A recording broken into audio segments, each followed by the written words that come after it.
یو کس تپوس کړی دی که چېرې یو پلار او دوه زامن د قربانۍ په څاروي کې شریک وي،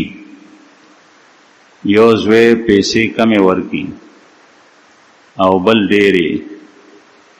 او باقي ټولې پیسې پلار ورکړي، نو دا قرباني وشوه او که نه؟ په دې کې چې کوم زوی پیسې کمې ورکړي دي، که د هغه حصه د اومې برخې نه د هغه پیسې کمې شوې، د اومې برخې نه کمې شوې، نو بیا قرباني د هېڅ شام نه کېږي. مثلا 7 لکو باندې څاروی وشو، مثال دی، نو په یو غټ څاروي کې 7 برخې کېدی شي او دا په 3 کسانو شریک واغشته شو، پلار او 2 زامن. یو زوی په دې کې دا یو برخه اومه راځي په یو لاک، لیکن یو زوی 50,000 روپۍ ورکړي او بل رور یې وایي چې زه به دا باقي